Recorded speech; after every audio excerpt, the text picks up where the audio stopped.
भाई मतलब दोनों तरफ से मामला चल रहा है कि बर्बाद हो जाएंगे लेकिन मारते रहेंगे।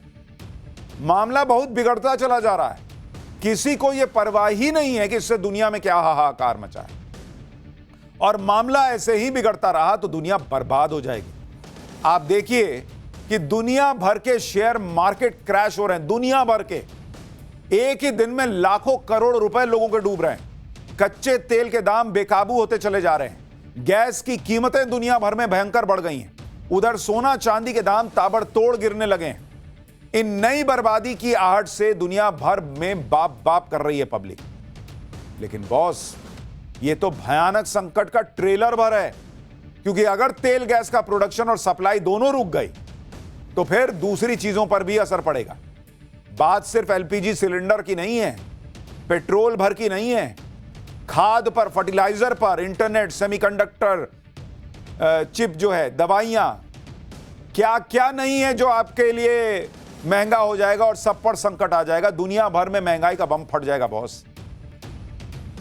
दुनिया भर में कैसे हाहाकार मचा हुआ है वो आप देखिए कि जब से ईरान के गैस प्लांट पर हमला हुआ और इसके जवाब में ईरान ने खाड़ी देशों के तेल गैस प्लांट पर मिसाइलें, ड्रोन गिराकर वहां आग लगा दी, तब से दुनिया हिल गई। इधर ईरान ने सऊदी अरब, कतर, कुवैत, यूएई में तेल गैस प्लांट फोड़ दिए, वहां आग लगा दी। उधर दुनिया भर की जेब जलने लगी, दुनिया भर के शेयर मार्केट क्रैश होने लगे।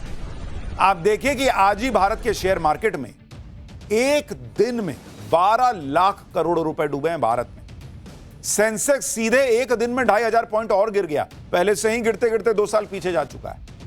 अमेरिका का शेयर मार्केट क्रैश हो रहा है, वहां शेयर मार्केट में $800 बिलियन यानी 76 लाख करोड़ रुपए डूबे हैं। भारत में तो 12 लाख करोड़ डूबे, अमेरिका में 76 लाख करोड़ रुपए डूब गए निवेशकों के।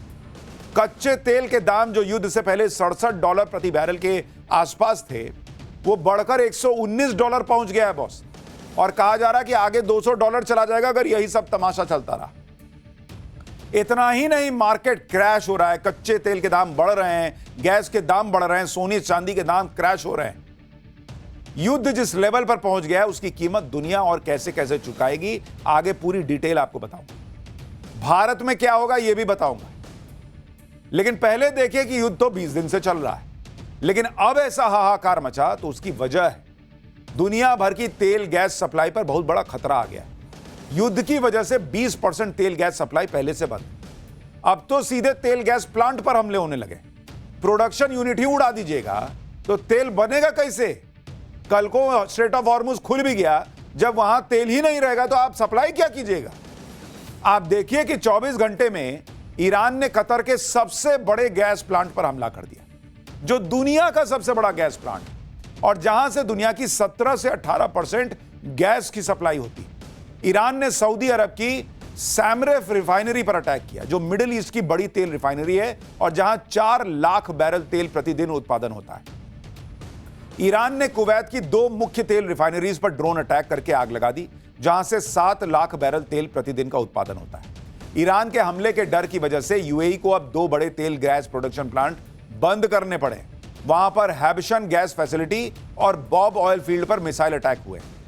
यानी या तो फोड़ दे रहा है ईरान, या उसके डर से ये सप्लाई और रिफाइनरी बंद हो रही।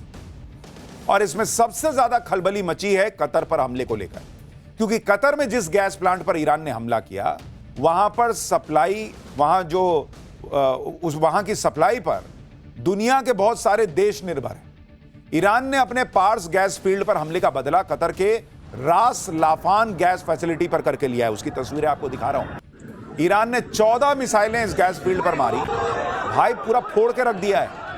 कतर का रास लाफान गैस फील्ड दुनिया का सबसे बड़ा एलएनजी एक्सपोर्ट और प्रोसेसिंग हब है। इस हमले में कतर को काफी नुकसान हुआ है, और हमले के बाद कतर ने प्लांट में प्रोडक्शन को पूरी तरह रोक दिया। क्या प्रोडक्शन होगा, देख रहे हैं कैसे आग लगी हुई है।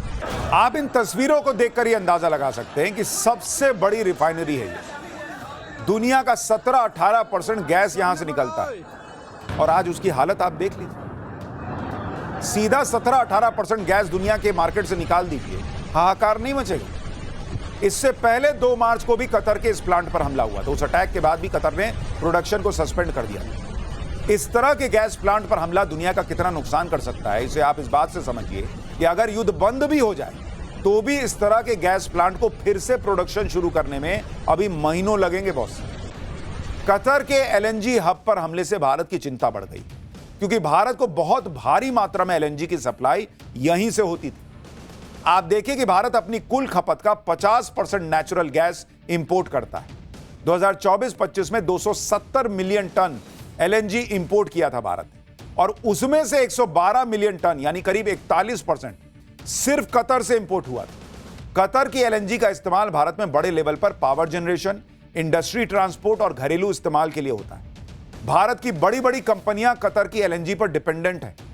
PLL यानी पेट्रोनेट एलएनजी लिमिटेड, गेल इंडिया और GSPC जैसी भारतीय कंपनियां बहुत लंबे समय से कतर से एलएनजी मंगाती रही हैं। इसलिए कतर के एलएनजी हब पर ईरान के हमले के बाद भारत में गैस का संकट खड़ा हो सकता है, इसकी चिंता बड़ी हो गई है। लोगों के मन में डर भरने लग गया है कि भाई चलिए आप डिप्लोमेसी कर रहे हैं, इधर उधर से मंगाने का प्रयास कर रहे हैं, लेकिन अगर जहां से इतनी बड़ी मात्रा में आता है वही तबाह हो गया, बर्बाद हो गया, तो क्या करेंगे आप? दुनिया क्या करेगी? ईरान ने सऊदी अरब के सैमरेफ रिफाइनरी को धुआं कर दिया। सऊदी के लिए यह रिफाइनरी बहुत इंपॉर्टेंट इसलिए है क्योंकि स्ट्रेट ऑफ हॉर्मुज बंद होने के बाद से सऊदी अपना तेल इसी रिफाइनरी से निकाल रहा था, लेकिन अब ईरान ने इसे भी रोक दिया है। आप देखिए कि सऊदी अरब की यह रिफाइनरी लाल सागर के तट पर है। सऊदी अरब ने पूर्व से पश्चिम तक एक तेल पाइपलाइन डाली हुई है। जब ईरान ने हॉर्मुज स्ट्रेट बंद कर दिया तब भी सऊदी को बहुत फर्क नहीं पड़ा, क्योंकि भाई उसने तेल की लाइन डाली हुई है। वो इसी पाइपलाइन के जरिए पूरब की रिफाइनरियों का तेल पश्चिम में लाल सागर भेज रहा था और यहां से वो आसानी से तेल बेच दे रहा था। लेकिन जब ईरान के गैस फील्ड पर हमला हुआ तो ईरान ने भी सऊदी के इस रिफाइनरी को निशाना बना दिया। ईरान ने 18 दिन पहले भी सऊदी अरब की सबसे बड़ी तेल कंपनी अरामको को ड्रोन और मिसाइलें दागकर फोड़ा था, जिसके बाद सऊदी को यह रिफाइनरी बंद करनी पड़ गई थी। ईरान ने कुवैत को भी नहीं छोड़ा। कुवैत की 2 ऑयल रिफाइनरी पर ईरान ने ड्रोन फोड़ दिए। पहला हमला कुवैत की मीना अल अहमदी रिफाइनरी पर हुआ। यहां ड्रोन फटने के बाद पूरा इलाका हिल गया। ईरान ने दूसरा हमला कुवैत की मीना अब्दुल्ला रिफाइनरी पर किया है। ईरान के इन हमलों से सऊदी अरब, कुवैत, कतर, UAE में हड़कंप मचा हुआ है बॉस। पूरा मिडल ईस्ट हिला हुआ है, क्योंकि इनकी पूरी इकोनॉमी तेल पर चलती है बॉस। और वही तेल गैस फोड़ दोगे तो इनका तो तेल निकल जाएगा।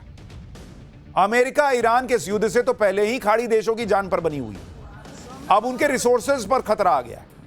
आज सऊदी अरब की राजधानी रियाद में अरब और इस्लामिक देशों के विदेश मंत्रियों की एक मीटिंग हुई और इस मीटिंग में खाड़ी देशों में ईरान के हमलों को लेकर बात हुई। इस मीटिंग के बाद सऊदी अरब के विदेश मंत्री प्रिंस फैसल ने ईरान को सीधी चेतावनी देते हुए कह दिया कि उसे इन हमलों के नतीजे भुगतने होंगे। वहीं कतर तो इतना भड़क गया कि उसने ईरान के सैन्य अधिकारियों को 24 घंटे के भीतर देश छोड़ने का अल्टीमेटम दे दिया। खाड़ी देशों से संकेत मिल रहे हैं कि वो भी इस युद्ध में कूदने की तैयारी कर रहे हैं। भाई उनको लग रहा है कि अब तो क्या करें, उधर ईरान अमेरिका तक तो मार नहीं पा रहा, तो वो इनको मार रहा है। इधर नस दबाता है ताकि अमेरिका जो है वो चिल्लाए, लेकिन नस तो इनकी दब रही है, मर तो ये रहे हैं, हालत इनकी खराब हो रही है। तो खाड़ी देश कर रहे हैं कि हमको भी कूदना पड़ेगा युद्ध में। अगर खाड़ी देश युद्ध में कूद गए तो भाई ये युद्ध उस लेवल पे चला जाएगा जहां से नीचे खींचना मुश्किल हो जाएगा। लेकिन ईरान सिर्फ खाड़ी देशों को ही नहीं फोड़ रहा, उनको ही नुकसान नहीं पहुंचा रहा, बल्कि इजराइल के गैस प्लांट पर ईरान ने हमला कर दिया। बड़ी खबर आ रही है, हाइफा ऑयल रिफाइनरी पर मिसाइल से अटैक हुआ है और ये इजराइल के लिए बड़ा झटका है कि उसके हाइफा ऑयल रिफाइनरी पर अब ईरान ने मिसाइल से अटैक कर दिया है। यानी ईरान रुकने का नाम नहीं ले रहा बॉस। वो भाई वो कह रहा है तुमने मेरा तेल और गैस फोड़ा, मैं जहां तक मार सकता हूं वहां तक घुस घुस के तेल गैस फोड़ दूंगा सब। उधर ट्रंप भी फिर से ईरान को ऐसा धमका रहे हैं कि ईरान का पूरा गैस प्रोडक्शन ही उड़ा देने की धमकी दे डाली। ट्रंप ने कहा कि इजराइल ने ईरान के गैस फील्ड पर जो अटैक किया उसके बारे में अमेरिका को कुछ पता ही नहीं था। एकदम मासूम बन रहे हैं, अरे हमको तो पता ही नहीं था, तुमको नहीं पता था। अब इजराइल इस तरह का हमला नहीं करेगा कह रहे हैं, लेकिन अगर ईरान ने अब गैस तेल प्लांट पर हमला किया तो उसे अमेरिका छोड़ेगा नहीं। ट्रंप ने कहा कि अमेरिका ईरान के साउथ पार्स गैस फील्ड को इतनी ताकत और इतने जोर से उड़ा देगा जो ईरान ने पहले देखा नहीं होगा। लेकिन अमेरिका का टोन चेंज हो रहा है, उसको समझ में आ रहा है कि भाई ये तो बहुत तेज मार रहा है, इधर से एक मारो ये 4 मारने जैसा कर रहा है। तो अमेरिका कह रहा है कि हम नहीं मारेंगे, तुम भी मत मारो। क्यों भाई, तुमने शुरू क्यों किया? उधर अमेरिका के रक्षा मंत्री पीट हेग्सेथ ने कह दिया कि आज ईरान पर अमेरिका का अब तक का सबसे बड़ा हमला होने वाला है। एक तरफ इनके डोनाल्ड ट्रंप कहते हैं कि ईरान को तो ऐसा फोड़ दिया है कि कुछ बचा ही नहीं, फिर ये कहते हैं इतना बड़ा हमला करूंगा कि ईरान की ताकत घट जाएगी। तो भाई जब सब उसका ताकत निचोड़ चुके हो हमले कर करके, तो अब कौन सा ताकत निकाल रहे हो? बोलो ना कि तुम्हारी इज्जत जो है वो मिट्टी में मिल रही है, इसलिए झूठ बोल बोल के उस पर लिपापोती करते हो। उधर ट्रंप का प्लान यह है कि अगर ईरान ने हॉर्मुज स्ट्रेट नहीं खोला तो अमेरिका खार्ग आइलैंड पर कब्जा कर लेगा। खार्ग आइलैंड पर अमेरिका हाल ही में बम फोड़ चुका है।